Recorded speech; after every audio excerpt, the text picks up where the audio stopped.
మీరు వైకాపా ప్రభుత్వంలో ఈ గుళ్ళు ధ్వంసమైనాయి, ఈ రథాలు పాడైనాయి అని మీరందరూ కూడా టీవీ ఛానల్స్లోకి వచ్చి గోల చేశారు. ఇవాళ కేసెస్ రీఓపెన్ చేయండి. ఎవరు వాటన్నిటికీ బాధ్యులో అయిపోయింది కదా, 5 ఏళ్ళు మేము వచ్చేసాం కదా పదవిలోకి, ఇంకా మాకు సంబంధం లేదు అని అనుకుంటే ఇవన్నీ మీకు వెనకాల వస్తాయి. ఈ మొత్తము క్యారీ ఫార్వర్డ్ అవుతుంది. ఎందుకంటే పక్కవాడు చేసిన తప్పుని దిద్దుకుంటూ మనం తప్పు చేయకూడదు. ఏమండి, పక్కవాడు దిద్దిన రంధ్రాలు చేసిన రంధ్రాలు మేము అంతే వదిలిపెట్టేస్తాం, కానీ ఇప్పటి నుంచి ఏదో చేసుకెళ్తాం అంటే తప్పు చేసిన వాడు 5 ఏళ్ల క్రితం వాడైనా 10 ఏళ్ల క్రితం తప్పైనా they are punishable as per constitution. Okay, శిక్షించబడాలి. ఇప్పటికి మాకు జాబితా రాలేదు.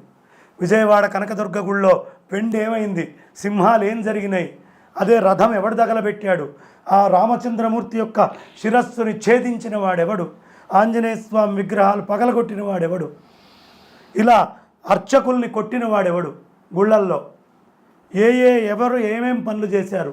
దయ ఉంచి ఇవన్నీ బయటికి తీసి వీటన్నిటికీ మీరు శిక్ష వేస్తే మీరు కంకణబద్ధులై ఉన్నారు ఈ ధర్మాన్ని కాపాడే విషయంలో అని మేము నమ్ముతాం. కారణం, మాకే కాంక్షలు, పదవీకాంక్షలు, ఆశలు, మీరేదో పోస్ట్ ఇస్తారేమో అని ఎదురు చూసే ఆలోచనలు మాకు లేవు. మాకు ధర్మమే ప్రధానము. ధర్మస్య జయోస్తు. మేము నిద్ర లేచింది మొదలు మీ గురించి ప్రార్థన చేస్తాము. ఏం ప్రార్థన చేస్తాం?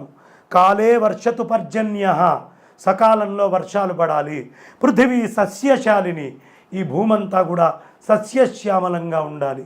దేశోయం క్షోభరహితో, ఈ దేశం ఎప్పుడు క్షోభ కరువు కాటకాలు లేకుండా ఉండుగాక అని మేము మనస్ఫూర్తిగా ప్రార్థన చేస్తాం. అది చెప్పే విషయంలో కూడా నిర్భయంగా ఉంటాం. బ్రాహ్మణా సంతు నిర్భయా.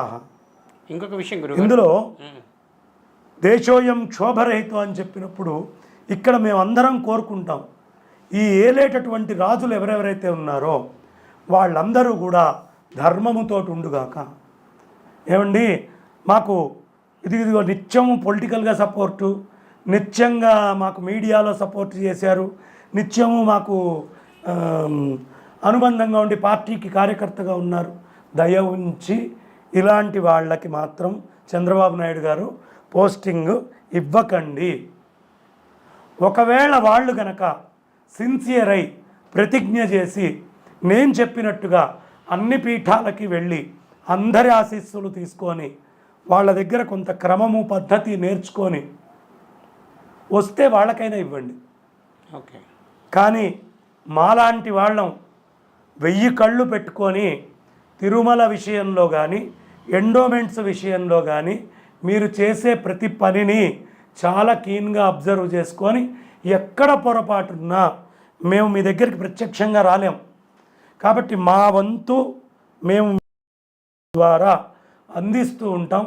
జాగ్రత్తగా గమనించుకొని మీరు ముందరికి తీసుకెళ్ళారా, ప్రభుత్వం అద్భుతంగా ముందరికి సాగుతుంది. ఉత్తరంగా వచ్చేటువంటి 5 ఏళ్ళు ఇంకో 10 ఏళ్ళైనా మీదే అయ్యి ఉంటుంది.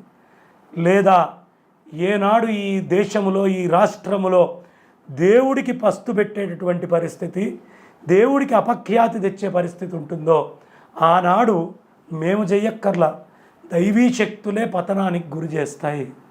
దీంట్లో అనుమానం లేదు.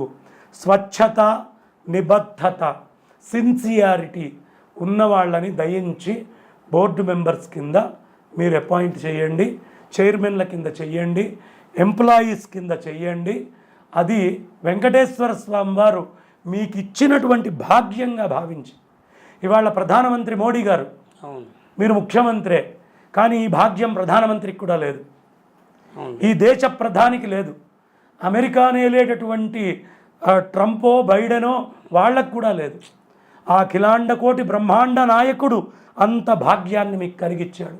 దీన్ని సద్వినియోగం చేసుకోండి.